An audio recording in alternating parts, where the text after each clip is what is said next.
आनंद मठ। आनंद मठ और ऋषियों की अनमोल धरोहर को संजोएं।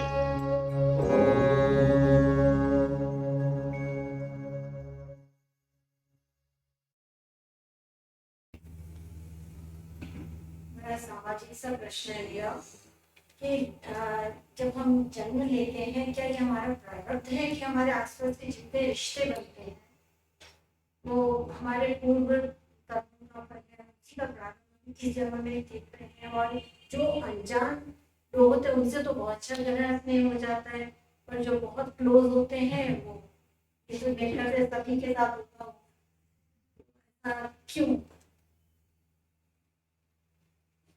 अच्छा, दो प्रश्न हैं। एक प्रश्न ये है कि जन्म काल में हमको जो रिश्ते मिले वो क्या प्रारब्ध की वजह से मिले। हम जब भी किसी शब्द का प्रयोग करें तो उस शब्द का हमें ठीक ठीक अर्थ मालूम रहना चाहिए। अब जैसे आपने प्रश्न में प्रयोग किया प्रारब्ध, तो प्रारब्ध माने क्या? तो प्रारब्ध का अर्थ है पूर्वकृत कर्म,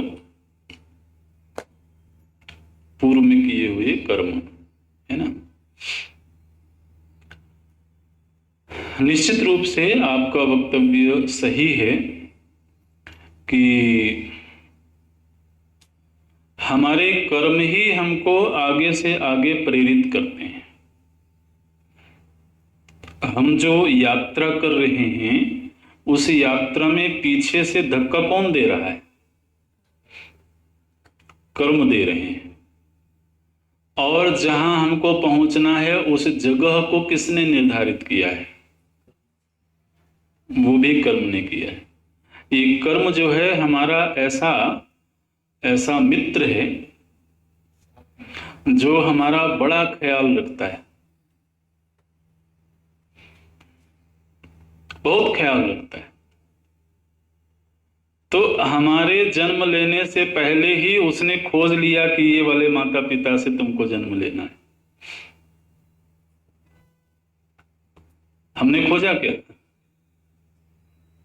लेकिन वो खोज के बैठा हुआ है पहले से। अभी हम ऐसे अनौपचारिक सत्संग में ये चर्चा कर रहे थे, जाति आयु भोगाः, कर्म का परिपाक होने से तीन उसके परिणाम आते हैं, जाति आयु और भोग। जाति मतलब योनि, जीव को आगामी कौन सी योनि मिलेगी ये कर्म के परिपाक से तय हुआ। परिपाक मतलब जब वो पक गए, बोया था, अब धीरे धीरे करके वृक्ष होकर के वो उसमें फल आ गए, परिपक्व हो गए। तो परिपक्व कर्म ही हमारे संचालक होते हैं। इसलिए वेदांत में जब आप स्थूल शरीर के निर्माण का हेतु पढ़ेंगे तो वहां आप पाएंगे कर्मजन्यम। तत्वबोध में ही आप पढ़ेंगे स्थूल शरीर कहा। स्थूल शरीर क्या है? तो पंचभूतों से निर्मित है ना। कर्मजन्यम, सत्कर्मजन्यम, ऐसे शब्द आता है। तो इस जीव को अगली जो योनि मिलनी है उसका निर्धारण उसके कर्म ने किया। उस योनि में जो माता पिता मिलेंगे उन माता पिता का चयन भी कर्म ने किया। ऐसे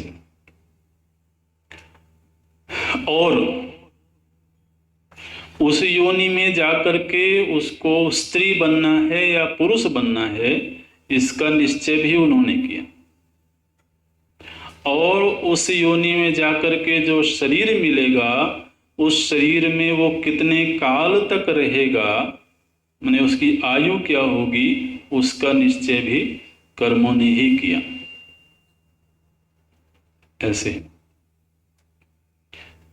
तो कर्मानुगो गच्छति जीव एक, गरुड़ पुराण में ये बात कही गई, जीव जा रहा है, सब कुछ छोड़ दिया है, अब कौन उसको लेके जा रहा है? बोले उसका एक मित्र है, उसको बोलते हैं कर्म, जो उसी के साथ रहता है। वो उसने उसका मार्ग भी चिन्हित किया हुआ है, उसकी डेस्टिनी भी तय किया हुआ है कि वहां जाना है, वहां जाकर के इतने दिन रहना है, ये सब उन्होंने ही किया हुआ है।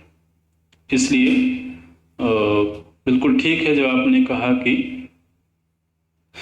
माता पिता की प्राप्ति कर्म से होती है, तो वो सही है। प्रश्न का जो दूसरा हिस्सा था वो फिर बोलना पड़ेगा आपको। रिश्ते होते हैं तो क्लोज वो भी प्रयत्न नहीं होते जब तक दूसरे नहीं बन जाते। तो ये तो अच्छी बात है, पुराने जाएं तो नए आवे। हमारे पहले का रिश्ते थे किसी जमाने में, किसी जन्म में, किसी जन्म में।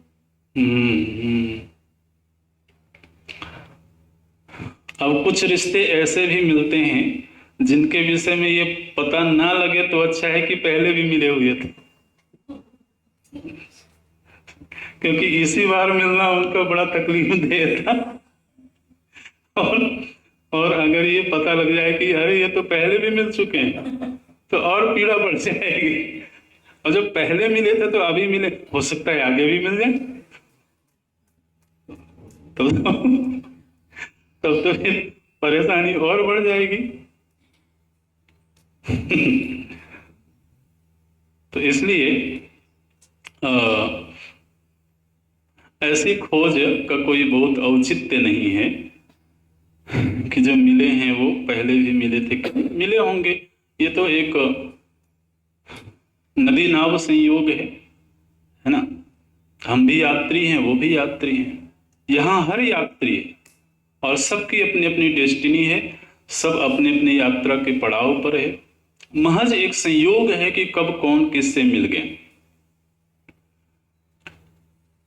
आप ऐसा ही भाव रखिए कि जैसे हम ट्रेन में बैठे होते हैं तो एक कंपार्टमेंट में कई लोग साथ में बैठे होते हैं, 8-10 घंटे साथ में रहते हैं, अपना मेल जोल होता है, बातचीत होती है, फिर अपने अपने पड़ाव पर उतर जाते हैं।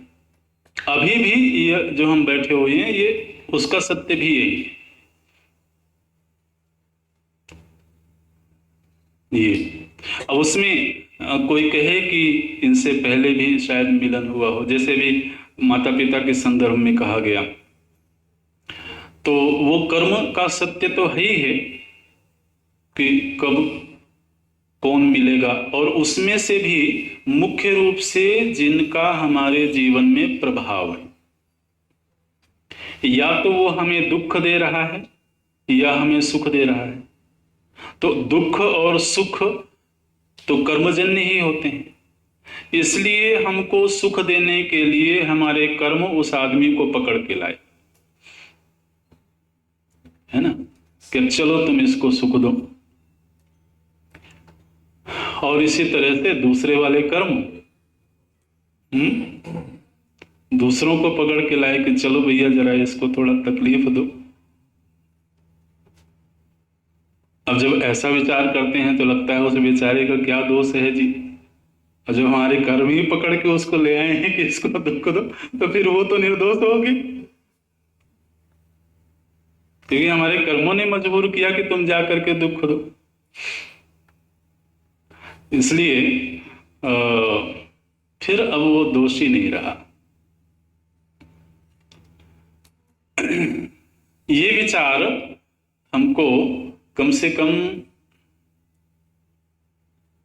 इतना तो करता है कि धीरे धीरे करते लोगों को दोष देना हम बंद करते हैं। भागवत जी में इस पर बड़ा सुंदर विवरण है कि वहां खोज करते हैं कि सुख दुख का दाता कौन है, तो उसके कई हेतु बताए गए।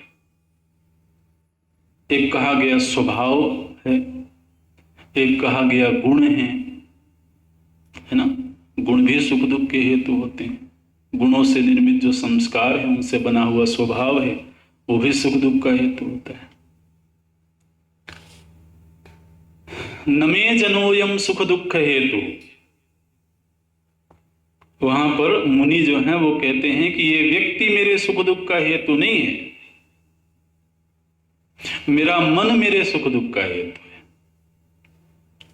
तो कहीं पर मन को जिम्मेदार बताया जाता है, कहीं कर्म को जिम्मेदार बताया जाता है, कहीं स्वभाव को जिम्मेदार बताया जाता है, कहीं गुणों को जिम्मेदार बताया जाता है, और किसी किसी दृष्टिकोण से ये सब जिम्मेदार है। ऐसे हमारे पूर्व के कर्मों ने हमको बुरी परिस्थिति दे दी, लेकिन बुरी परिस्थिति में रहते हुए हमको किसी साधु पुरुष का संग मिल गया और उसके संग से हमारे चित्त में सात्विक वृत्ति का प्रवाह होने लगा। तो परिस्थिति तो तकलीफ देह थी, लेकिन चूंकि चित्त में सात्विक वृत्ति का प्रवाह होने लगा, इसलिए वो सात्विक वृत्ति हमको सुख देने लगी और परिस्थिति के प्रभाव के ऊपर वो हावी हो गई। तो इसलिए इसमें कई घटक जिम्मेदार हैं। इससे इतना जरूर निश्चय हो जाता है कि फिर हम व्यक्ति को जिम्मेदार ठहराना बंद कर देते हैं। ऐसे जी।